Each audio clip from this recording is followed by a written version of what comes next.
Bom dia, gente! A questão de hoje é sobre Foucault, um dos filósofos mais importantes do século XX.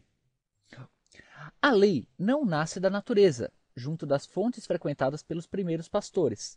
A lei nasce das batalhas reais, das vitórias, dos massacres, das conquistas que têm sua data e seus heróis de horror.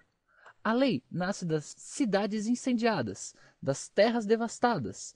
Ela nasce com os famosos inocentes que agonizam no dia que está amanhecendo. Michel Foucault, aula de 14 de janeiro de 1976.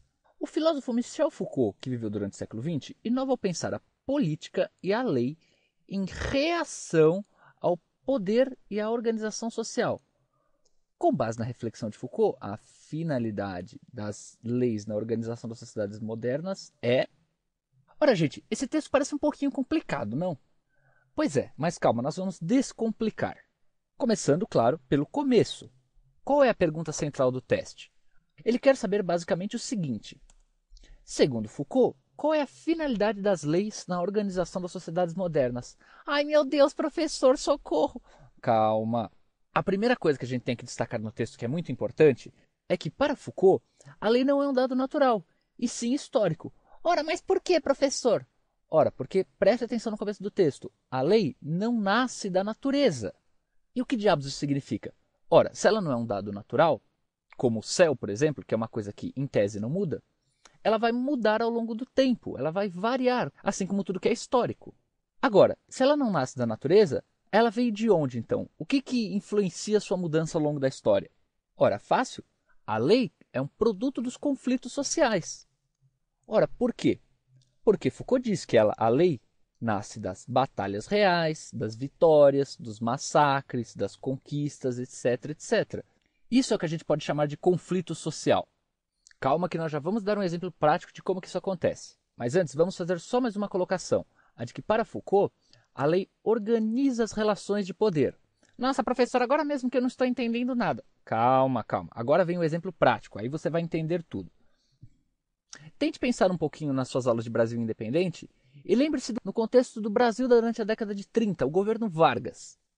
O Brasil estava se industrializando e as pessoas começaram a se tornar operárias, começaram a trabalhar em fábricas. No entanto, não havia nenhuma lei que dissesse o quanto elas deviam ganhar, quais eram os direitos delas, esse tipo de coisa. Isso permitia que os empregadores pagassem uma miséria a esses trabalhadores. Com o tempo, como ninguém é de ferro, as pessoas começaram a ficar insatisfeitas. Isso gerou um conflito entre as duas partes, entre empregados e empregadores. Um conflito social. E depois de muitas greves, muita polícia sendo chamada e muita confusão, o que o governo Vargas fez?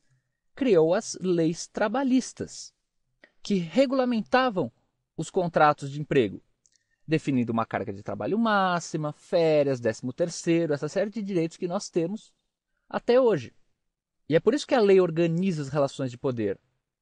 Ela vai surgindo conforme o conflito vai acontecendo e vai tentando resolvê-lo minimamente.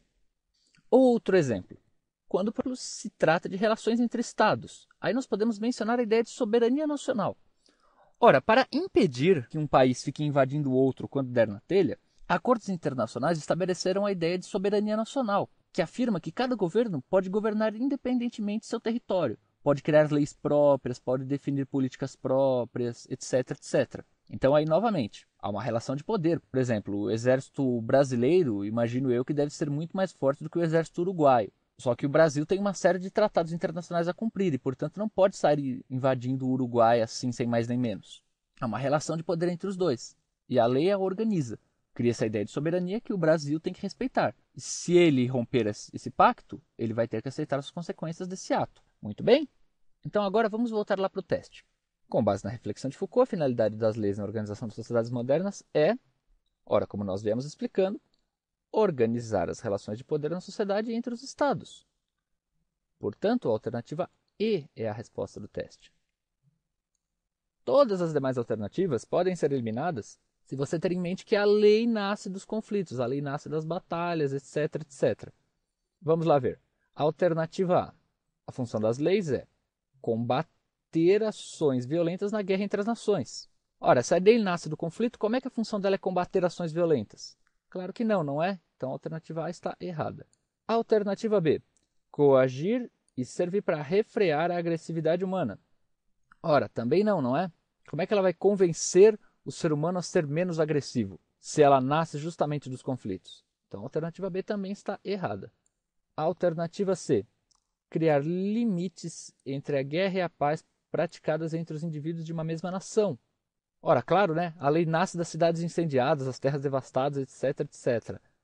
Ela está criando muitos limites entre a guerra e a paz, né?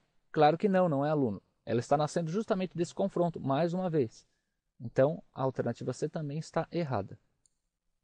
E por fim, a alternativa D fala que a função das leis é estabelecer princípios éticos que regulamentam as ações bélicas entre países inimigos. Ora, claro que não, né? Olha aqui o final. A lei nasce com os famosos inocentes que agonizam no dia que está amanhecendo. Matar um inocente não é uma coisa muito ética, não é? E a lei nasce justamente disso. Então, como é que nós podemos falar que a função dela é estabelecer princípios éticos? Portanto, a alternativa D também está errada. Só, gente, espero que vocês tenham entendido e até a próxima.